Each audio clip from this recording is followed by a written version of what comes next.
이해대 금리 차를 이용해서 은행들은 큰 돈을 벌고 있습니다. 덕분에 이 어려운 시기에 뭐 성과급 돈잔치도 하고 있고요.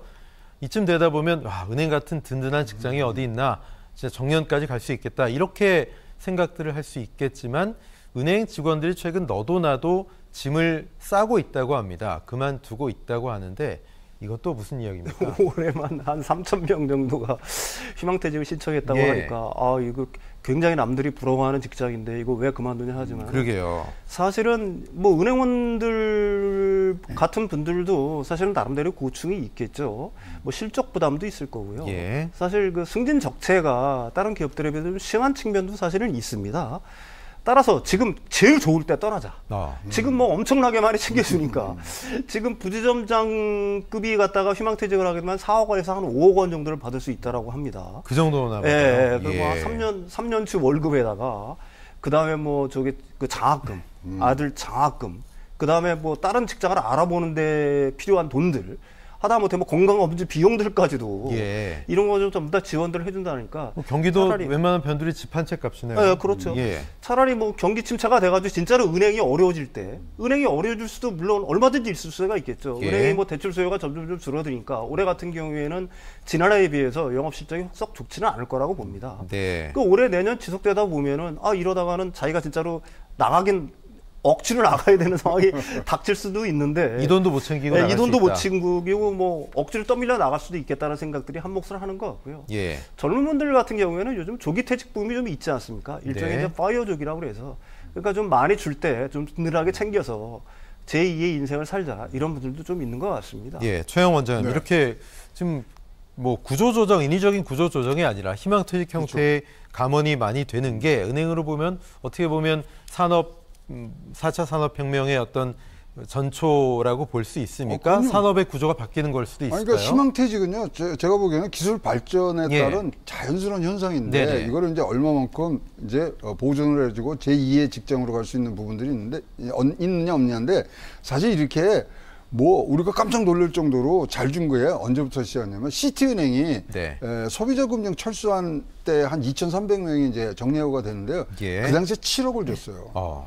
근데 그때 무슨 일이 있었냐면 인터넷 뱅크하고 핀테크 이런 이 업종들이 굉장히 이제 막 초창기에 태생기를 지나서 이제 발전기에 들어갈 때거든요. 그러니까 인터넷 뱅크에서 또 다 받아줬어요. 근데 그때 조건 제가 기억하기로는 전 직장 연봉 1.5배를 줬습니다. 그리고 5천에서 한 1억 정도 스탁옵션 주고 그러니까 희망퇴직이 이제는 이게 소위 로망이 된 거예요. 그러네요. 그러다 보니까 이게 지금 그거를 깎을 수는 없는 부분들이고 그것들이 이제 쌓이다 보니까 지금 굉장히 많은 양의 지금 가는데 저는 일단은 금융업이라는 부분들이 굉장히 피라미드 조직으로 가야 되는데 지금 항아리 조직이고요. 뭐 우리가 여기 평생 직장 뭐 신의 직장 이렇게 얘기하지만 사실 금융업계 가면요. 차장에서 다 만난다는 그런 자기네들의 자조적인 얘기가 있습니다. 그만큼 뭉쳐있는 데서 인력 조정을 통하고 그다음에 이제 디지털로 넘어갔기 때문에 이 부분들은 뭐 오래 지속될 부분은 아니고 뭐 좀 좋게 봐서는 자연스러운 현상이다. 기술 발전에 의한. 그럼 은행 입장에서는 이렇게 희망퇴직자가 늘어나면 그 TO가 생기면 또 신입사원들을 뽑고 계속 인사를 충원을 해야 되는데 지금 분위기상 그렇지 않을 가능성도 커 보이네요. 아니 근데 1인당 생산성이 너무나 낮아졌어요. 그러니까요. 사실 지금 2억 한 6,500 정도가 지금 평균 은행원들이 해야 되는 부분들인데 사실 과거 몇 년 전만 가면요. 금융보험업에서 1인당 생산성이 얼마였냐면요.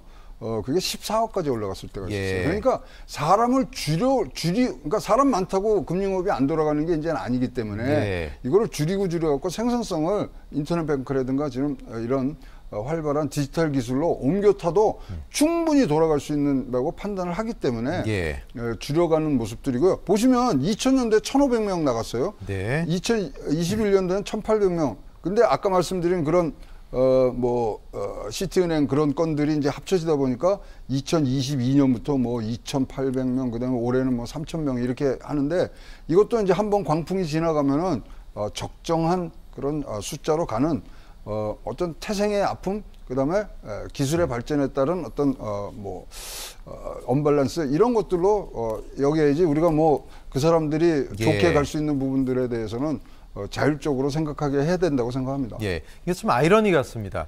아까 말씀하셨듯이 어르신들 지역에서 지방에서 은행 업무 보려면 참 한참 하루 종일 쓰셔야 된다 이런 말씀하셨는데 그만큼 이제 지점들이 많이 사라졌다는 얘기죠. 지역 같은 경우는 인력이 많이 부족하고 또 비용이 많이 넘치기 때문에 그런 걸 텐데 사람들이 그만두면 신입사원을 뽑아서 충원을 해야 될 텐데 은행들 입장에서는 별로 그런 노력을 하지 않을 것 같습니다. 근데 취준생 입장에서는 또 들어가고 싶을 거고요. 네네, 이 딜레마가 어떻게 해결이 돼야 될까요? 글쎄요, 뭐 은행들 입장에서는 사실 뭐 일반적인 어떤 영업이라든지 아니면은 지점 앞에 데스크 앞에 있는 분들 네. 이런 분들에 대한 수요는 점차로 줄어들 수밖에는 사실은 없을 것 같아요. 네. 제가 생각해도 대신 뭐 IT 인력이라든지 이런 쪽의 인력들은 앞으로도 좀 인력들이 좀 충원이 돼야 될 필요는 충분히 있을 것 같고요.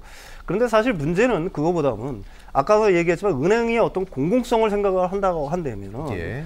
사실 수도권도 그렇지만은 지방 지역에 아까도 얘기했지만 은행들이 연합을 해서 그런 쪽으로 좀 서비스 직원들이라든지 영업 직원들을 갖다가 좀 충원을 해서 네. 그분들에 대한 어떤 다양한 서비스를 제공하는 게 사실은 은행이 우리가 존재해야 될 이유가 네. 아니냐. 우리가 디지털 은행도 아니고 인터넷 은행도 아닌 마당에는 네네. 그런 쪽에서 오히려 혁신을 찾고 강점을 찾아야 되는 거 아니냐 이런 생각도 한번 해봅니다. 글쎄 은행 연합 공동 점포 이런 것들은 네. 계획할 수 없습니까? 글쎄요, 지금 뭐 일부에서 네네. 좀 시도가 되고 있는 줄 알고 예. 있는데 그걸 좀 폭을 좀 확대할 필요가 좀 있을 것 같아요. 네. 그게 뭐 어려운 일은 아닐 것 같거든요, 사실. 예.